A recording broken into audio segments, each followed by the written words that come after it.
Everyone, Pratishruti this side and welcome to our YouTube channel again. And आज की session में हम एक पॉइंट डिस्कस करेंगे that is suicide in the trenches which was written by Siegfried Sassoon. Okay, so before going to the point हम Siegfried Sassoon के बारे में थोड़ा जान लेते हैं। Siegfried Sassoon, as you all know, he is a war poet. War poet का मतलब क्या? The poet who writes about war, that may be your pre-war period or during war or post-war period. War period के condition के बारे में जो description देते हैं उनको हम वॉर पोएट कहते हैं। कुछ वॉर पोएट्स हैं जो वॉर को एक पॉजिटिव वे में देखते हैं कि ये वॉर जो है ये आगे फ्यूचर में जाके कुछ नई सुबह लाएगा, एक अच्छी सुबह लाएगा। और कुछ वॉर पोएट्स हैं जो वॉर को नेगेटिव वे में देखते हैं। उनका मानना है कि वॉर जो है this is only for destruction, pain and suffering. Okay, तो सिगफ्रीड सैसोन, विल्फ्रेड ओवन, ये मेनली ये दो लोग हैं जो कि वॉर को एक नेगेटिव वे में देखते हैं। इनका मानना है कि वॉर सिर्फ सफरिंग्स लाता है, पेन लाता है एंड डिस्ट्रक्शन लाता है, एंड इसका कुछ पॉजिटिव साइड वो नहीं देखते हैं। ओके, तो सिगफ्रीड सैसोन 1886-1967 जिनके लाइफ स्पान है। एंड ये सिगफ्रीड सैसोन की ये जो पोएम है सुसाइड इन द ट्रेंचेस, ये एक ऑटोबायोग्राफिकल पोएम है। सिगफ्रीड सैसोन ने वर्ल्ड वॉर 1 में बहुत पॉजिटिव वे में इन्वॉल्व हुए थे, but during the end of the war he ran away from the battlefield. Because he ran away from the battlefield, we can't call him as a coward. Okay, क्योंकि वो battlefield से मतलब भाग गए थे, उनको हम एक कावर्ड के जैसे नहीं मानेंगे, क्योंकि उनको during his time in war उनको मिलिट्री क्रॉस अवार्ड भी मिला था, जो कि सोल्जर्स को दिया जाता है उनकी करेजियस एक्टिविटी, उनकी ब्रेवरी को देख के उनको दिया जाता है मिलिट्री क्रॉस अवार्ड। तो उनको वो अवार्ड भी मिला था। एंड वो एक बहुत ही स्ट्रॉन्ग फाइटर थे, वर्ल्ड वॉर 1 में बहुत पॉजिटिवली इन्वॉल्व हुए थे। बट ऐसे क्या सिचुएशन आया, what he felt deep inside that he choose to suicide and run away from the battlefield, ये हम ये पॉइंट में देखेंगे, राइट? ओके, तो and another one thing is that ये जो पोएम है सुसाइड इन द ट्रेंचेस, ये उनकी 1918 की एक कलेक्शन है, counter attack and other poems. Counter attack and other poems, वहीं में ये पब्लिश हुआ था, राइट? तो अब हम पोएम देखते हैं। पोएम बहुत छोटा सा पोएम है, 3 स्टांजा है। ओके, 12 लाइन की है। तो फर्स्ट स्टांजा जो है, एंड अनदर वन थिंग, ये जो दो स्टैंजा है, यहाँ पर दो कंट्रास्टिंग एटमॉस्फेयर के बारे में बताया गया है। फर्स्ट स्टैंजा में वो एक यंग बॉय की बात करते हैं जो कि बहुत खुश है अपनी ज़िंदगी में, अपनी लाइफ को पूरे मन से वो जी रहा है। एंड सेकेंड स्टैंजा में वो बात करते हैं कि जब वो young boy without any warning और विदाउट एनी इंटरेस्ट उसको वॉर में भेजा जाता है, तो वहाँ उसकी क्या कंडीशन हो जाती है, उसके बारे में वो बात की है। दो कंट्रास्टिंग एटमॉस्फेयर के बारे में बात करते हैं, not only atmosphere but feelings की भी बात करते हैं कि पहले उसकी क्या फीलिंग्स रहती थी एंड अब उसकी फीलिंग्स कैसे चेंज हो गई है, कैसा है, ठीक है? तो फर्स्ट स्टांजा जो है, I knew a simple soldier boy who grinned at life in empty joy, slept soundly through the lonesome dark and whistle early with the lark. Okay, I knew a simple soldier boy. यहाँ पर आई जो है वो खुद की बात कर रहे हैं सिगफ्रीड सैसोन। मैंने जैसे पहले भी कहा था कि एक ऑटोबायोग्राफिकल पोएम है। तो I knew a simple soldier boy who bring at life in empty joy. मैं एक ऐसे सोल्जर बॉय को जानता हूँ जो कि मतलब ऐसे ही खुश रहता था अपनी दुनिया में विदाउट एनी रीज़न। मतलब अभी हमारी ज़िंदगी ऐसी हो गई है कि हमें रीज़न मिलता है भी तो हम खुश नहीं होते हैं, राइट? बट वो उस स्टेज में थे अपने लाइफ की जहाँ पर बिना मतलब के वो बिना रीज़न के वो खुश रहा करते थे, जैसे कि टीनेजर्स बॉय और हमारे यंग बॉयज़ खुश रहा करते हैं अपनी लाइफ में। वो भी ऐसे ही एक खुश मिजाज के लोग थे। Okay, who grinned at life in empty joy, slept soundly through the lonesome dark and whistle early with the lark, जो कि दिन भर मतलब हैप्पीली स्पेंड करते थे अपने दिन को रात में। लोनसम डार्क मतलब लोनली बट हैप्पी। ओके, रात में एक साउंड स्लीप लेते थे, अच्छे से सोते थे, सुबह जल्दी उठकर लार्क जो कि एक बर्ड होती है उसके साथ वो व्हिसल बजा के उसके साथ वो घूमते थे। मतलब एक बहुत ही अच्छी लाइफ स्पेंड करते थे, बहुत ही हैप्पी लाइफ स्पेंड करते थे, कोई टेंशन ही नहीं था उनकी लाइफ में। Okay, In winter trenches, covered and glum with crumbs and lies and lack of rum, he put a bullet through his brain. No one spoke of him again. Okay.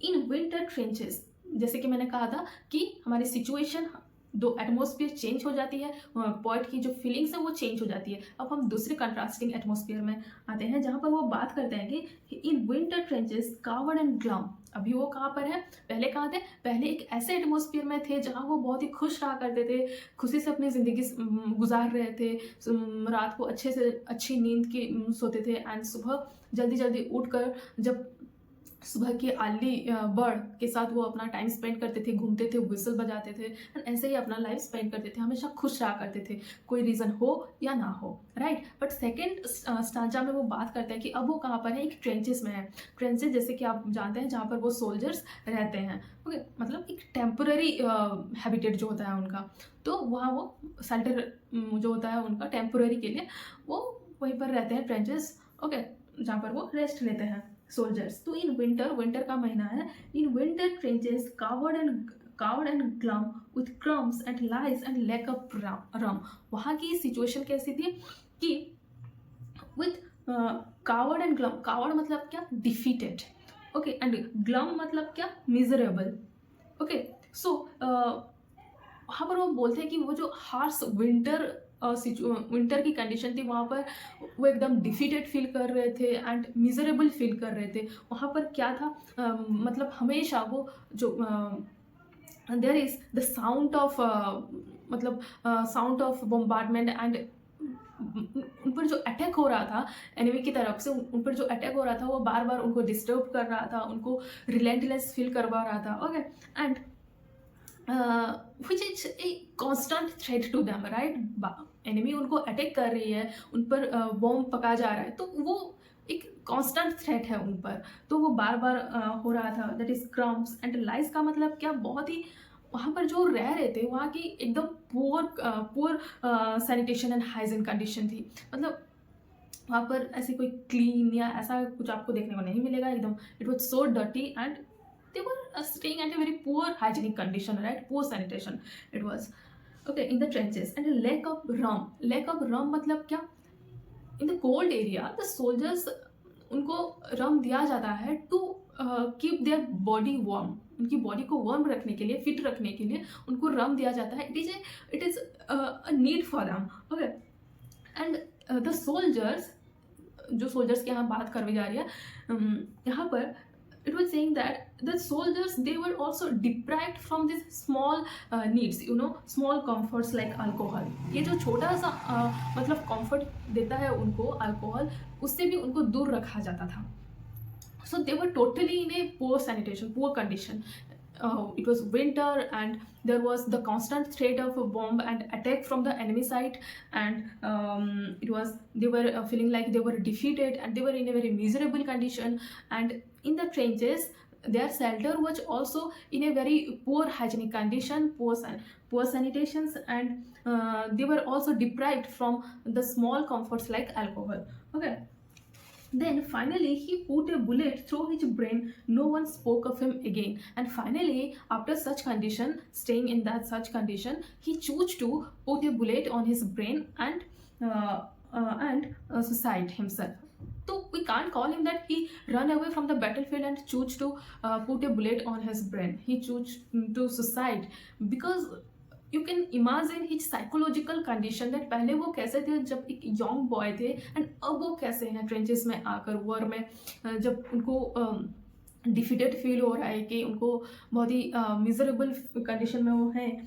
तो उन पर जो defeated condition है वो enemy से मरने से बेहतर है खुद सुसाइड कर लेना इज मोर बेटर. ओके, तो finally he choose to suicide and no one spoke of him again because their time period, their death is a very temporary one. Okay, वो जाते हैं वहाँ अपनी लाइफ को स्पेंड कर देते हैं, बहुत ही जैसे भी वो सफ़र करते हैं एंड फाइनली वो मिट जाते हैं and no one speak of him again.